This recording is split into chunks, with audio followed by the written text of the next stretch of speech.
Nako, ito na mga kabayan, mga retired generals kasama si General Pukis mga kabayan ay makikiisa sa malawakang rally ng Iglesia ni Cristo. Itong gaganapin nila mga kabayan, dito naman sila sa EDSA, no? At itong Iglesia ni Cristo ay dito po gaganapin sa may Luneta Park, sa may Quirino Grandstand mga kababayan. Handa na daw sila mga kababayan, at ayon dito kay General Pukis ay talagang ay yung iba niyang mga kasamahan na mga general din ay sasama din dito mga kababayan sa gaganaping rally. So grabe ito mga kababayan. Pakinggan na natin itong buong pahayag kay General Pukis ng Billionaire News. Nako, kabado na dito ang Malacanang mga kababayan, kasi dahil ang itong mga retiradong general ay magsasagawa na rin ng rally mga kababayan. Ito na ang umpisa. Nako, panoorin natin mga kababayan. Edwin, saka si Kong Mike. So, ako ang gusto ko muna malaman, Sek, General, kasi itong rally na to, kayo ang kinikilalang leader. Tama po ba? Di ba? Kayo ang isa sa mga leaders Opo, at dito po sa organizers. EDSA. Opo. Ito po kayo po'y composed ng mga retired generals. Opo, pero iba-iba pong ano po, iba-ibang hindi lamang mga retired generals pero mga civilian din na mga grupo.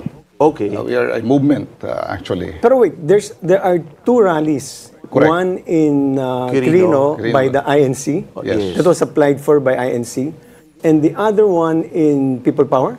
People Power Monument, correct. And who applied for that license, the permit? Because I understand INC withdrew their application Yes. for permit in INC. Pag-withdraw nila, United People's Initiative ang... So, UPI ho ang nag-apply Correct. ng permit. yes. At itong UPI, ito yung mga composed of civilians and retired generals. Yes, and various other Organizations. civil society groups. Ano ang, there's a November 30 trillion peso rally again, no, March. So, why did you do a separate rally from them? Is there any reason why there's a distinction between November 30 and November 16? Yes, doon kasi sa November 30, they've been preparing this for quite a while now. But you were involved, by the way, in the early August 21 rally. You were there.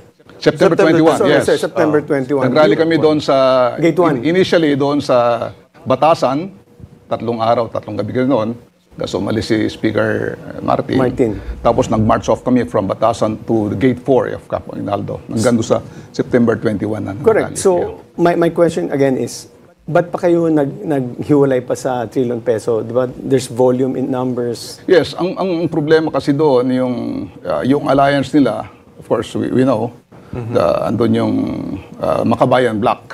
Yun ang Tama, iniwasan mga namin. hindi. Kasi nga, yung alliance ng Liberal Party, Catholic Church, and yung ibang grupo doon, ang inayawan namin, yung Makabayan Bloc. So, yung September 21, Yung Makabayan Block kasi mga kababayan, usap-usapan dyan yung ibang membro. Mga NPA daw di umano mga kababayan. So kaya itong sila General Romeo Pukis, no, at itong mga kasamahan niyang mga general at mga iba pang mga individual ay humiwalay dito. Kaya ayun, hindi sila, parang ayaw din nila sumama, no, sa September 30. Hindi ko lang alam mga kababayan kung sasama sila or kaya dito sila gustong sumama sa pagkakaisa ng Iglesia ni Cristo mga kababayan. At sabi pa ng karamihan, mas marami pa mga kababayan, may KOGC din daw di umano ngayong November 16, 17, 18. KOJC at saka GIL, yung kay Villanueva. So nako, ang dami nito mga kababayan. you did not coordinate with the trillion peso march. No, we are separate. But you were also there. Yeah, we sa Gate 4 kami. Doon Gate 4 sila sa pala, may sorry. Luneta. at So, saka sa- bali, General, sumasabay naman kayo, pero gusto niya lang muna maiwalay sana kasi nga may Makabayan Block. Meaning, if nung September 21, andun din kayo, pero hiwalay na grupo. Yes. Okay. Yes, yes. Okay, so this rally, so can you explain why are you holding this November 16 rally? Of course, itong panawagan ng taong bayan, itong matinding korupsyon na nangyayari sa ating bayan, okay? Hindi lamang ito United People's Initiative na kami-kami lang, marami pong grupo ito. Alliances of various groups, various civil society organizations. Nadamay ako dyan, Sek. Pati ako nadamay. Bakit? May lumalabas na sinasabi yung mga destabilizer led by General Pokis. And Secretary Mike Defenso. Hindi, panguli ako, malayo ako. Siya yung nauuna. But I remember, and there are reports, and we'll go straight to the point.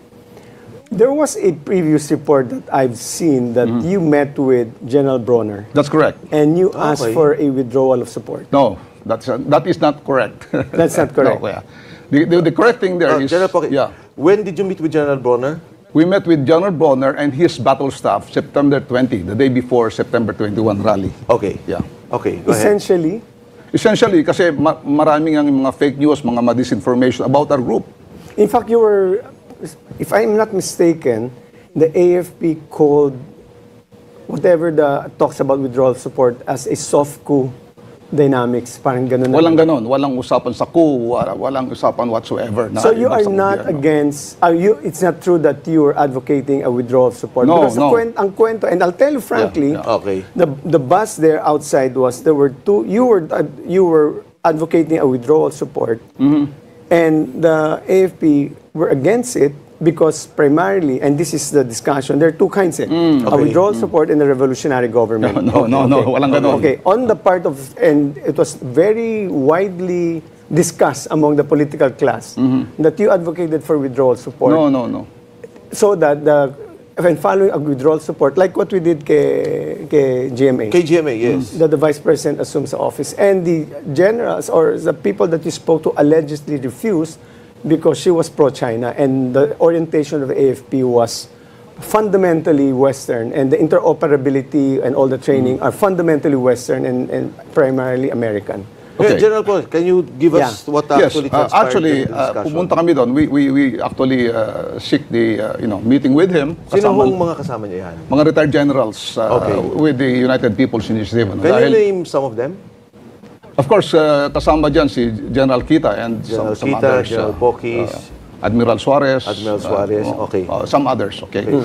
Now, gusto namin makamit siya dahil maraming mga fake news, mga disinformation na itong grupo daw namin ay nanggugulo. Okay.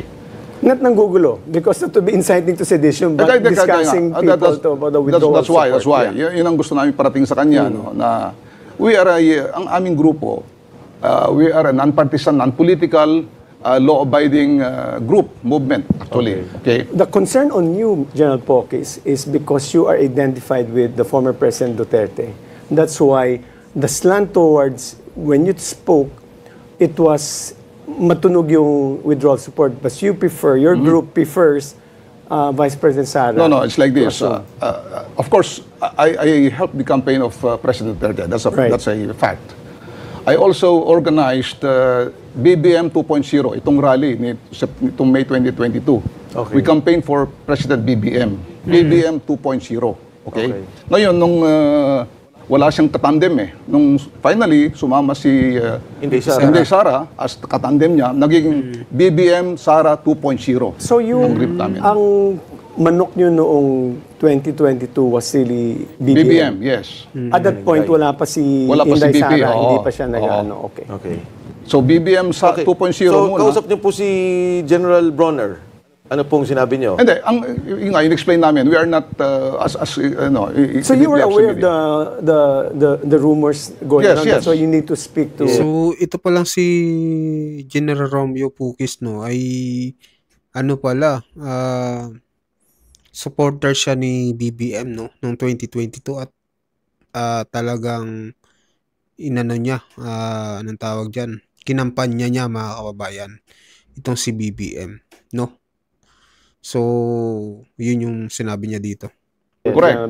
Ngayon, ang pinahiwatig namin sa kanya, sabi namin, we are representing the people, ipinapahiwatig namin yung sentimiento ng mga tao dito sa matinding corruption na ito.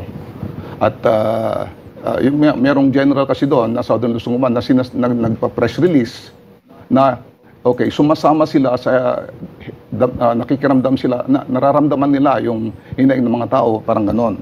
Anong sagot ni General Bronner? Ang sinabi ko lang doon na tinitwist nila na hinihikayat ko raw siya na mag-kudita o mag-withdraw support, ay sinasabi ko lang, baka naman yung armed forces. No, when you were faced with him and then you explained that, General, sabi mo, hindi kami nanggugulo, may mga reklamo kami lihitimo. Yeah. Ano pong sagot niya sa inyo? Hindi, nakikinig lang siya.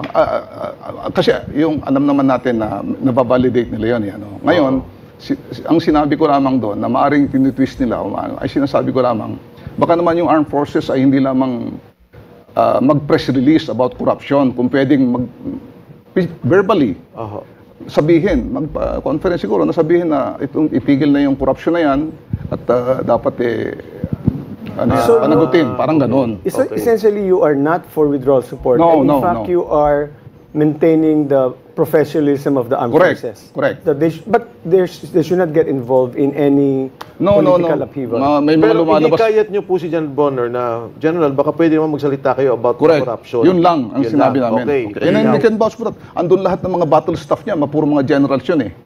Ang sinabi niya, okay, don't worry, sir. Mga seniors kami sa kanya, although we are retired. Correct.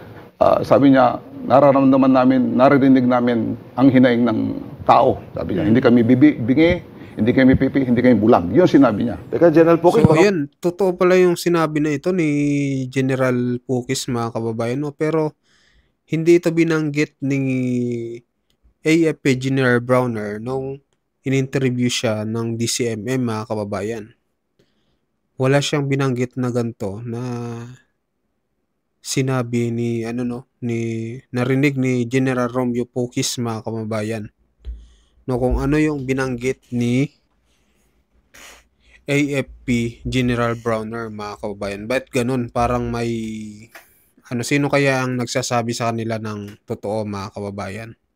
Si General Romeo Pukis ba? Retired General Romeo Pukis or si AFP General Browner? O baka, mga kababayan, itong si AFP General Browner, mga kababayan, ay inaano lang itong administrasyon ni BBM. Ayaw lang siguro talaga magsalita, mga kababayan, at baka may pinagtatakban talaga. Ito lang opinion ko, mga kababayan. Kayo, ano sa opinion nyo, mga kababayan? Mamaya, ma-deny na naman tayo. Totoong yan, ha? In front of General, you were with General... No, kaming mga kasi dinideny ni, di ba? Dinideny ni AFP General Browner itong sinabi ni retired General Romeo Pukis na hindi daw ito sinabi ni General Browner, mga kababayan. Nako, sino kaya nagsasabi ng totoo, guys? Don't talk na, straight lang yan. Wala mga, we don't do... Meron siyang battle staff, pero kayong dalawang kasama. Hindi, kami, 7 yata kami. 7 kayo. So, all of them heard what General Bronner said. So, ang saktong sinabi niya, naririnig namin at nararamdaman namin ang hinaing at taong bayan. Okay. At saka sinabi niya, alam naman namin, sabi niya, ang mandato ng armed forces, that is to protect the people and the state. Yun ang sinabi niya. So your November 16 rally, the principles that you espouse are fundamentally similar to the trillion peso march. Yes, it's also all about corruption. However, the difference here is that the aggregation of groups that you are with, it's INC will also be there, Kingdom of Jesus Christ is of Pastor Kibuloy, and JIL. All these two organizations are under siege because the founder, Pastor Kibuloy, is under Arresiata. And then on the JIL, it's Senator Joel Villanueva is also under fire. So it's... Sana'y puwersa nga ito, mga kababayan, no? Sa November 16, 17-18, INC, JIL, tsaka itong KOGC. Nako, sana'y puwersa, kasama pa itong mga retired generals, mga kababayan. Nako, kabahan ang Malacanang dito, mga kababayan. Seems like this is an aggregation of Duterte forces. Hindi rin. Kasi marami mga not identified with Duterte. Of course, may mga ganon. And the idea nga, malaki ang kwento talaga na it's going to be, you'll force the issue, there will be a withdrawal support, and they're very confident that Vice President Sara Duterte will be able to assume the presidency. Hindi, ganito I'm just mangyayari. telling this, sir. We need Yeah. to Of course, Yeah. we know that, yung mga ganong scenarios, ito nga, lately na may nagsasabi na may movement daw kami na ibabagsak si PBBM. Walang katotohanan yun, di ba? Pati si Kong Mike nandun eh. Walang ganon, kasi itong movement namin is a non-violent... General, to be fair, sa totoo lang, Sek, may mga kasama kasi na talagang iba-ibang panawagan. Correct. But UPI, under General Prokis, malinaw. Ito yung panawagan nila, itong corruption nangyari, may mali talaga. And in fact, yun nga, Sek, ang parati kong panawagan, bakit hindi magsama-sama lahat? Dahil talaga namang lahat, no? Even the November 30 group, tayo kasi talagang problema eh. Diba? It's something that we have to address as a nation. I agree with that. No? But let me ask you a question. Are you personally against President Bongbong Marcos? No, he is the president. Of course, we respect him. Kanya lang, So you observe the constitutional framework? Yes. Non-violent, non-partisan, non-political, of course, law-abiding. Okay? Yun ang aming framework. Kaya mali lahat yung mga lumalabas na we are agitating. Sabi nga nila, tatanggalan daw akong pensyon dahil... ganun ba? Naging ano Sino yun? sabi? Dahil nag-agitate daw ako, nag-incite to sedition. Ano yan, Sek? Naging major issue yan. Nagkaroon ng press conference. Then sinabi nila, pag-aaralan nila. Actually naman sabi, to be fair naman, sabi, pag-aaralan sa legal, it's into legal. Nagalit yung mga retired at saka yung ilang active. I guess quietly, yung active nagparamdam. Withdraw nila, hindi pwede. Kasi the main point they were saying, yung pensyon yan, dahil sa serbisyo nun sa bansa. Correct. Diba? And now that he's private, citizen, bakit hindi siya payagan So maganda ang mag-express? pension ng AFP. Kaya huwag na wala yan para tumaas. So ayun mga kababayan, medyo mahaba na po, no? Hindi na po natin tatapusin, pero yun nga, sure na, no, na itong mga retired general kasama po si General Romeo Pukis ay sasama nga po sa malawakang rally na gaganapin ng Iglesia ni Cristo. Kaso iba nga lang yung iba yung kanilang location. Sa may EDSA sila. Siguro doon yung JIL tsaka yung KOGC mga kababayan. So ibig sabihin hindi lang sa Quirino Grandstand magaganap itong rally, mayroon din sa EDSA mga kababayan. So grabe ito, talagang kaabang-abang itong rally ito mga kababayan. So mag-comment kayo kung anong opinion nyo dito sa pahayag ng Bilyonaryo News kay General Romeo Pukis sa gagawin nga at gaganaping rally sa November 16, 17, 18. So mag-comment kayo mga kababayan, mag-like at mag-subscribe sa ating YouTube channel. Maraming salamat po.